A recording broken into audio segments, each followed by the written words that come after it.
Welcome to my YouTube channel എന്റെ വഴികൾ. ഏവർക്കും എന്റെ വഴികളിലേക്ക് സ്വാഗതം. ഇനിയും എന്റെ ചാനൽ സബ്സ്ക്രൈബ് ചെയ്യാത്തവർ സബ്സ്ക്രൈബ് ചെയ്യുക, എന്റെ വീഡിയോ ഇഷ്ടമായി ലൈക്ക് ചെയ്യുക, തുടർന്ന് എന്റെ വീഡിയോകൾ ലഭിക്കുന്നതിന് വേണ്ടി ബെല്ലൈക്കൺ അമർത്തുക.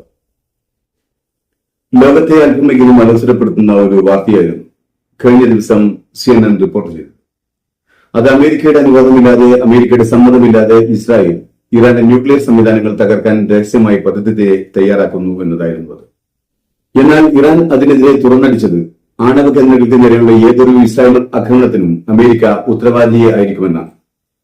ഇറാനും അമേരിക്കയും തമ്മിൽ ഒമാന്റെ മധ്യസ്ഥതയിൽ ഇറാന്റെ ന്യൂക്ലിയർ പദ്ധതിയിൽ ചർച്ചകൾ നടന്നുകൊണ്ടിരിക്കുകയാണ് ഇസ്രായേൽ രഹസ്യമായി ആക്രമിക്കാൻ പദ്ധതിയിടുന്നതായി അമേരിക്കൻ ഇന്റലിജൻസ് വിഭാഗത്തെ ഉദ്ധരിച്ച് CNN പറയുന്നതും അങ്ങനെ സംഭവിച്ചാൽ അതിന് ഉത്തരവാദി അമേരിക്കയായിരിക്കുമെന്ന് ഇറാൻ തുറന്നടിക്കുന്നത്. ഇറാന്റെ ആണവ പദ്ധതികൾ ഇല്ലാതാക്കാൻ ഇറാന്റെ ആണവ നിലയങ്ങൾ തകർക്കുക എന്നത് ഇസ്രായേലിന്റെ ചിരകാല അഭിലാഷമാണ്. ഇറാൻ അമേരിക്കയുടെ വഴിയെ വന്നില്ലെങ്കിൽ ഇറാനെ തങ്ങൾ അറിയാത്ത രൂപത്തിൽ ഇസ്രായേലിനെ കൊണ്ട് ആക്രമിപ്പിക്കുക എന്നത് അമേരിക്കയുടെ നിഗൂഢമായ ലക്ഷ്യവുമാണ്. അമേരിക്കയുടെയും ഇസ്രായേലിന്റെയും പദ്ധതികൾക്കൊപ്പം ഇറാനുമുണ്ട് മനസ്സിനകത്തൊരു ഗൂഢലക്ഷ്യം. അത് ഇസ്രായേലിന്റെ സർവോന്മുഖമായ നാശമാണ്. കഴിഞ്ഞ ദിവസമാണ് അമേരിക്കൻ രഹസ്യാന്വേഷണ വിഭാഗത്തിലെ കണ്ടെത്തലുകൾ ആധാരമാക്കി CNN റിപ്പോർട്ട് ചെയ്തത്. ഇസ്രായേൽ അമേരിക്ക അറിയാതെ ഇറാന്റെ ആണവ നിലയങ്ങൾ ആക്രമിക്കാൻ പദ്ധതി തയ്യാറാക്കിയിരിക്കുന്നുവെന്ന്. എന്നാൽ ഇറാനുമായോ മേഖലയിലോ ഒരു സംഘർഷം പൊട്ടിപ്പുറപ്പെടാൻ ഇനിയും അമേരിക്ക ആഗ്രഹിക്കുന്നില്ല എന്നതാണ് ട്രംപിന്റെ പക്ഷം. അതിനിടയിലാണ് ഇസ്രായേൽ ഒരു എടുത്തുചാട്ടത്തിന് തയ്യാറാവുന്നത്. ഇതുവരെയും ഇസ്രായേൽ തങ്ങളുടെ തീരുമാനമായി മുന്നോട്ട് പോകുമോ ഇല്ലയോ എന്ന കാര്യത്തിൽ അമേരിക്കക്കുള്ളിൽ ആശയക്കുഴപ്പം നിലനിൽക്കുകയാണ്. എന്നാൽ അമേരിക്കൻ ഇറാൻ ആണവ ചർച്ചയുടെ അനന്തരഫലം എന്തായിരിക്കും എന്നതിനെ ആശ്രയിച്ചായിരിക്കും ഇസ്രായേലിന്റെ ഇറാൻ ആക്രമണം ഉണ്ടായിരിക്കുക. അമേരിക്ക ഇറാൻ അനുകൂലമായി പോകുന്നു, ഇറാനുമായുള്ള സംഘർഷം ലഘൂകരിച്ചു വരുന്നു എന്ന് തോന്നലുണ്ടായാൽ ഏത് നിമിഷവും ഇസ്രായേൽ ഇറാന്റെ ആണവ നിലയങ്ങൾ ആക്രമിക്കാം. ഇസ്രായേലിന്റെ കൂടെ എല്ലാ അറബ് രാജ്യങ്ങളും അബ്രഹാം അക്കോർഡിന്റെ വഴിയിൽ ഒന്നിക്കാൻ പോകുന്നു എന്ന തോന്നലിൽ ഹമാസ് ഇസ്രായേലിനെ ആക്രമിച്ച അതേ വികാരം തന്നെയാണ് ഇപ്പോൾ ഇസ്രായേലിനുള്ളത്. അതായത് ഇപ്പോഴുള്ള സംഘർഷാവസ്ഥയിൽ ഒരു തൈ പോലും കുറവ് ഇറാൻ അമേരിക്ക ബന്ധത്തിൽ ഉണ്ടാവരുതെന്ന് ഇസ്രായേൽ ആഗ്രഹിക്കുന്നു. അമേരിക്കയും ഇറാനും തമ്മിലുള്ള അകൽച്ചയുടെ അകലം കുറയാനും ഇറാന്റെ മേലുള്ള അമേരിക്കൻ ഉപരോധം ഇല്ലാതാക്കാനും ഇസ്രായേൽ ആഗ്രഹിക്കുന്നില്ല.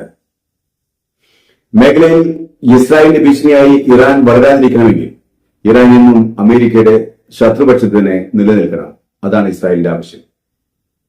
ആ ലക്ഷ്യപൂർത്തീകരണത്തിന് വേണ്ടി മാത്രമായിരിക്കും ഇസ്രായേൽ ഇറാനെ ആക്രമിക്കുക. എന്നാൽ ഇസ്രായേലെങ്ങാനും ഇറാന്റെ ആണവ നിലയങ്ങൾ ആക്രമിച്ചാൽ അത് മേഖലയെ അസ്ഥിരപ്പെടുത്തുകയും അമേരിക്കൻ താൽപര്യങ്ങൾക്ക് അത് ദോഷമായി ഭവിക്കുകയും ചെയ്യും.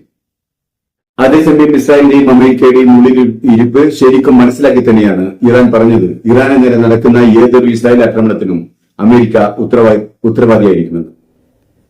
ഇറാന്റെ യുറേനിയം സമ്പുഷ്ടീകരിക്കുന്ന പ്രക്രിയ അത് ഇറാനെ ആണവായുധം നിർമ്മിക്കുന്നതിലേക്ക് നീക്കുമെന്ന ഭയം, അതല്ലെങ്കിൽ ഇറാൻ ഒരിക്കലും ഒരു ആണവ രാജ്യമായി മാറരുത് എന്ന നിർബന്ധം ഇസ്രായേലിന്റെ ഏറ്റവും വലിയ സുഹൃത്ത് രാജ്യമായ അമേരിക്കക്കുണ്ട്. അതിനുവേണ്ടിയാണ് അമേരിക്ക ഇറാനെ ആണവ കരാറിന് നിർബന്ധിച്ചുകൊണ്ടിരിക്കുന്നത്. ആ കരാറിലേക്ക് അടുക്കുന്ന 5ാമത്തെ ചർച്ചയാണ് വെള്ളിയാഴ്ച നടക്കാനിരിക്കുന്നത്.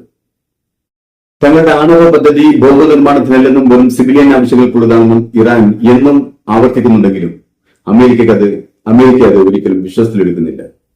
അല്ലെങ്കിൽ അമേരിക്കയെ കൊണ്ട് വിശ്വാസത്തിലെടുക്കാൻ ഇസ്രായേൽ സമ്മതിക്കുന്നില്ല എന്നതാണ് സത്യം.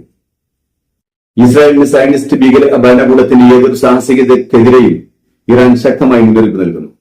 ഇറാന്റെ നേരെ ഉണ്ടാകുന്ന ഏതൊരു ഭീഷണിക്കും നിയമവിരുദ്ധ പ്രവർത്തിക്കും അതിശക്തമായി തന്നെ പ്രതികരിക്കുമെന്ന് ഇറാൻ വിദേശകാര്യമന്ത്രി അബ്ബാസ് അരാഗ്ചി ഐക്യരാഷ്ട്രസഭ സെക്രട്ടറി ജനറൽ അന്റോണിയോ ഗുട്ടറസിനെ അഭിസംബോധന ചെയ്യുന്ന കത്തിൽ പറയുന്നുണ്ട്. ഇസ്രായേലിന്റെ ഭീഷണികളെ പ്രതിരോധിക്കാൻ അന്താരാഷ്ട്ര സമൂഹത്തോട് അദ്ദേഹം ആവശ്യപ്പെടുകയും ചെയ്യുന്നു. ഇസ്രായേലിന്റെ ഭീഷണി നിയന്ത്രിക്കപ്പെട്ടിട്ടില്ലെങ്കിൽ ഇറാന്റെ ആണവ സൗകര്യങ്ങളെയും വസ്തുക്കളെയും പ്രതിരോധിക്കുന്നതിനായി പ്രത്യേക പദ്ധതികൾ ആവിഷ്കരിക്കാൻ ഇറാൻ നിർബന്ധിതമാകുമെന്നും അരാഗ്ചി പറഞ്ഞു. ഇനി അഥവാ ഇസ്രായേലിൽ നിന്നും അങ്ങനെ ഒരു ആക്രമണം ഉണ്ടായാൽ അതിൽ അമേരിക്ക പങ്കാളികളായിരിക്കുമെന്നും ഞങ്ങൾ ഉറപ്പിക്കും. ഞങ്ങളുടെ പ്രതികരണത്തിന്റെ സ്വഭാവം, വ്യാപ്തി, ഉള്ളടക്കം എന്നിവ ഈ അന്താരാഷ്ട്ര സ്ഥാപനങ്ങൾ അവരുടെ നിയമപരമായ കടമകൾക്കും കർത്തവ്യങ്ങൾക്കും അനുസൃതമായി സ്വീകരിക്കുന്ന പ്രതിരോധ നടപടികൾക്ക് ആനുപാതികമായിരിക്കുമെന്നാണ് അരാഗ്ചി പറഞ്ഞത്. ഇറാന്റെ ആണവ നിലയങ്ങളെ ആക്രമിക്കാനുള്ള പദ്ധതി CNN റിപ്പോർട്ട് ചെയ്ത പശ്ചാത്തലത്തിലാണ് അരാഗ്ചിയുടെ പ്രസ്താവന.